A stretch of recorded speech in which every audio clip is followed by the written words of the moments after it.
علم الإنسان ما لم يعلم.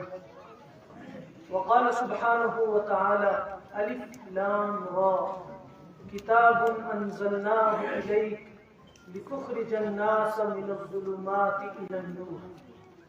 وقال رسول الله صلى الله تعالى عليه وسلم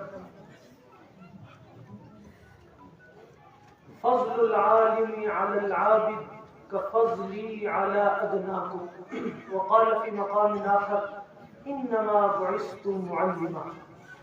سب حضرات پوری توجہ کے ساتھ محبت عقیدت کے جذبات کے ساتھ عبادت کی نیت سے درود پاک پڑھیں. اللہم صلی علی سیدنا محمد وعلی آل سیدنا محمد واصحاب سیدنا محمد وبارک وسلم. اللهم صل على سيدنا محمد وعلى آل سيدنا محمد واصحاب سيدنا محمد وبارك وسلم. فيا رب صل وسلم دائما ابدا فيا رب صل وسلم دائما ابدا على حبيبك خير الخلق كلهم.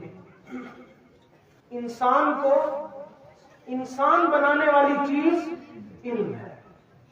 انسان کو انسان پیسہ نہیں بناتا, دولت نہیں بناتی, شہرت نہیں بناتی, دھن نہیں بناتا, ڈگری نہیں بناتی, بلکہ انسان کو انسان علم بناتا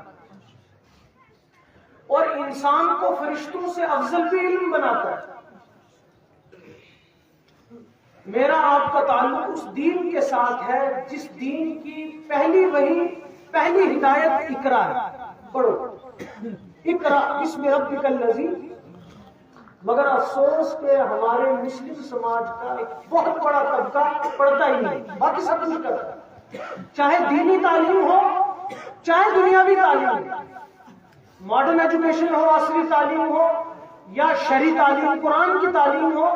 60 سے 70% طبقہ سب کچھ کرے گا. چھوٹے چھوٹے بچے دکان کریں گے, کھیتی کریں گے, مزدوری کریں گے, ہوٹلوں پر رہیں گے, برتن صاف کریں گے, لیبر کام کریں گے لیکن پڑھیں گے. یہ حقیقت ہے, غلط تو نہیں. ضرورت اس بات کی ہے کہ جس دین کو ہم ماننے والے ہیں اس دین کا پہلا حکم نماز, روزہ, زکوٰۃ, حج نہیں ہے. اس دین کا, اس قرآن کا, اللہ اکبر کبیرہ, جس قرآن کو ہم اپنے لیے ہدایت کی کتاب سمجھتے ہیں, رحمت کی کتاب سمجھتے ہیں, شفا والی کتاب سمجھتے ہیں, دنیا آخرت کی کامیابی اور کامرانی کا ذریعہ اور وسیلہ سمجھتے ہیں, اس قرآن کا پہلا حکم کیا ہے؟ اقرا بسم ربک الذی. پڑھو بھائی, پڑھو پڑھو. اور پھر رسول کریم صلی اللہ علیہ وسلم نے علم پڑھنے والوں کی فضیلت بیان کی.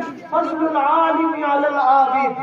جانتے ہو کہ جو جانتا ہے, علم والا ہے, اس کی فضیلت عبادت گزار, شب بیدار, تہجد گزار کے مقابلے میں کتنی ہے؟ کیا موازنہ ہے؟ حضور نے فرمایا کفضلی علی ادناکم. جتنا میرا مقام تم میں سے ایک ادنا آدمی پر ہے اتنا عالم کا مقام عبادت گزار پر. اب یہ اتنی بڑی فضیلت ہے کہ اس کو بیان نہیں کیا جا سکتا لفظ. عالم کی فضیلت عبادت کرنے والے پر ایسی جیسی مجھ محمد صلی اللہ علیہ وسلم کی فضیلت تم میں سے ادنا انسان پر. پھر فخر کے ساتھ آپ نے فرمایا انما بعثت معلما, کہ مجھے اللہ پاک نے علم سکھانے والا بنا کر بھیجا. مجھے اللہ پاک نے علم سکھا. فخری انداز میں پاک کہا هل يستوي الذين يعلمون والذين لا. قرآن کہتا ہے جاننے والے اور نہ جاننے والے یہ برابر.